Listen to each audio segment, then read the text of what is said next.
Hey everyone, my name is Sophie from Sophisticated Organization. Welcome back to my channel, or welcome if you're new here. Today's video is going to be part 2 of organizing ideas that you might not have considered.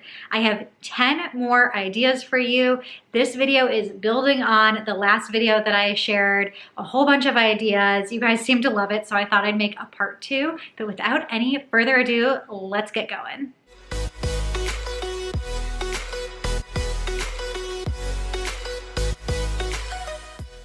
So this first idea I have been doing for years now in multiple apartments that I've lived in, as well as in our new house right now, and that is to add shelves to your closet or whatever closet solution you're using.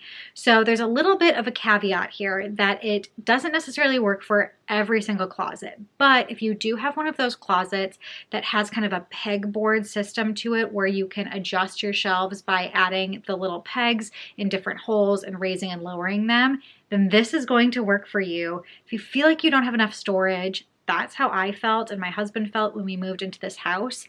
But it was really an easy fix by going to our local home improvement store. I like to go to Home Depot. They have lots of different options. Of course, our current closet is white, so it's really easy to find some melamine boards that fit and match our closet. And they cut the wood to our exact specifications there.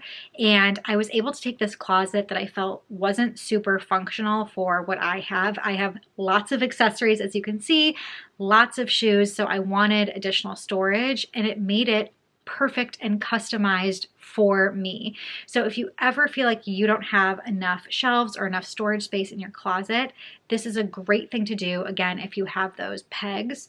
But if you don't have a custom kind of built-in closet system like this, I have kind of done a DIY version in previous apartments. So I've bought a bookshelf. I bought one from Target in the past that looks very similar to the built-in unit I have in our closet here, and then gone to Home Depot and done the same thing and had additional shelves cut and built to put into that bookshelf that had that same peg and hole system. So whether you have a custom built-in closet where you can add shelves to, or you're starting from scratch and you get a bookcase where you can get additional shelves, this solution has been so helpful for us.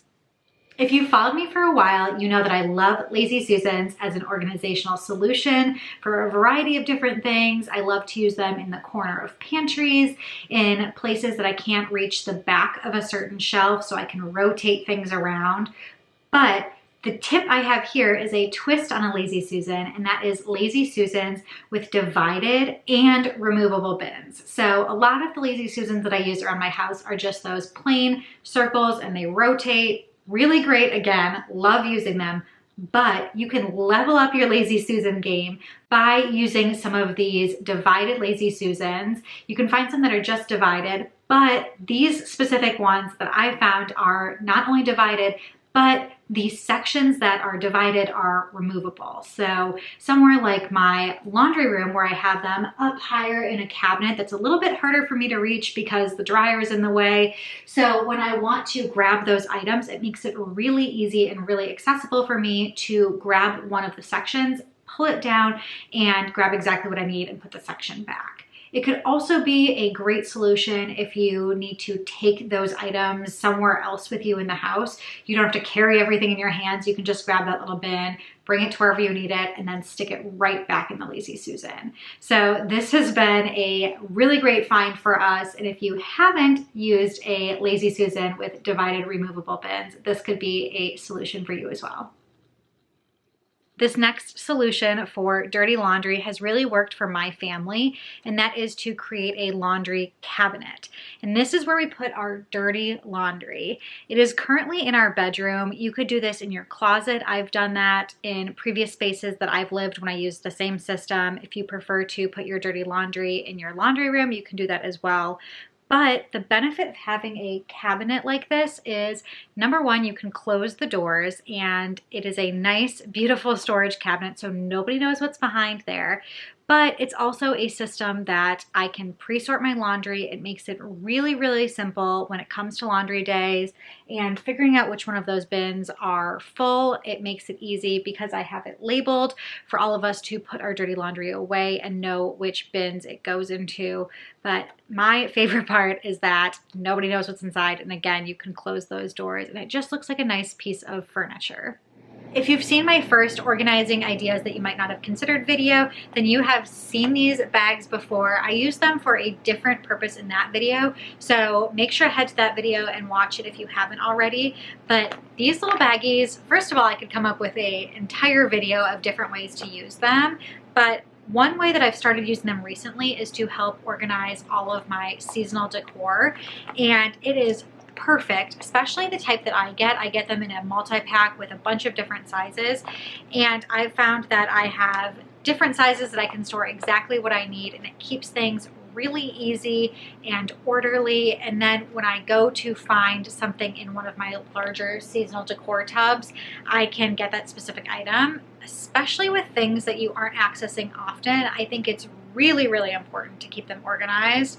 It's not like I'm in my spring and summer bin or my fall decor bin every single week. It's usually almost about a year till I go in that bin again. So keeping it organized really does help a whole bunch.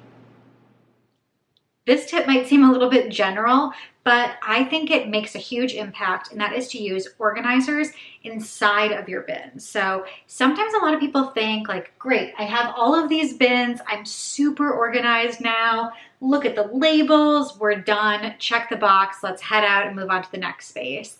I like to take it one level further, of course, and make sure that the inside of the bins are also organized, because that's really not going to solve your problems. Yes, you can find what you're looking for. You can find your sewing supplies. You can find your light bulbs pretty quickly by labeling these bins, but you still want to find the exact specific item within those bins and keep it nice and neat and tidy by using organizers within those larger bins. And I do think taking that extra little step makes a huge impact. This one is for those of you that might have kids, especially younger kids, and that is to have a bin that is for their clothing that is too small on them. So we just had our first baby and we're using this solution a ton already. And again, it is helpful, especially for younger ages, because they move through those sizes a lot faster. Our baby Owen has already gone out of his newborn clothing. I feel like he's starting to grow out of some of his 0 to 3 month clothing. So instead of going down to the basement or wherever you store things, every single time you find an outfit that doesn't fit them anymore, it makes a whole bunch more sense to just try it on. If it doesn't fit, you put it in the bin, and then once the bin is full or starting to fill up, you can take it down to your basement, to your storage room or your garage, or donate it, pass it on to whoever, whatever your plan is with that extra clothing that doesn't fit your kids anymore. You don't need to necessarily go out and take care of it after every single piece of clothing ceases to fit them. That would be way too much work. So if you have room in your kid's closet, that's a great place to do it. Or you could put it somewhere else in your home where you might have some extra room, but somewhere that's a lot more accessible than, again, wherever you might be storing all of your other clothing.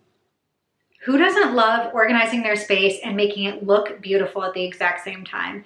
That's definitely my organizing aesthetic. Some people may not be as interested in the general look of their organized space. I know I am, and I know that makes me want to keep my home cleaner and feel really motivated and feel like I live in a beautiful space.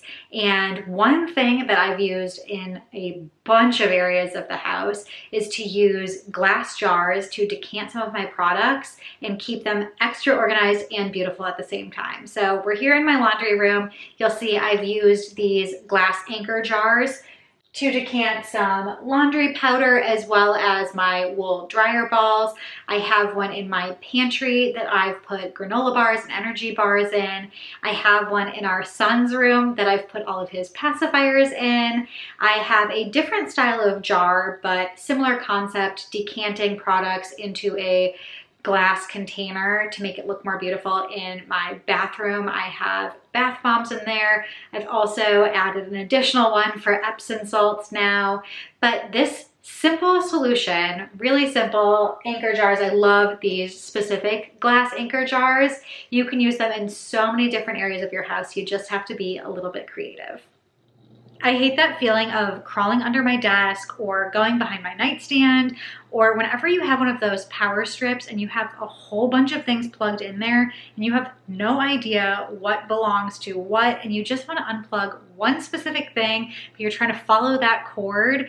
It is just such a hassle. So what I've started doing that has made a world of a difference is labeling my cords. And you might think that's a little bit extra and not worth it, but trust me, when you're crawling under that desk or you're going behind whatever space, you're trying to figure out what to unplug, sometimes it feels like a two-man job, but not if you've taken that extra little step to label your cords. And I've found that it is not only useful when I'm trying to unplug something, but when I have moved in the past and you unplug everything and you try and figure out what belongs to what and you don't have any clue what certain cords do. If you've labeled them previously, you know what they do, and when you go to unplug them, you know exactly what they are. So what I did originally when I first started doing this is I just used a label maker and printed a long strip and just kind of stuck both sides of the label together around the cord. Simple, easy solution if you have a label maker. What I've done now is I use these little Velcro labels that you can Velcro onto any cord. It makes it really easy to take them on and off if you, for some reason, want to take it off and don't need it, or you want to move it from cord to cord.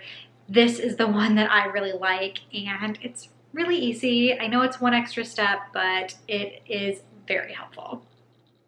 This next one is to have a menu board that your entire family is able to see and access.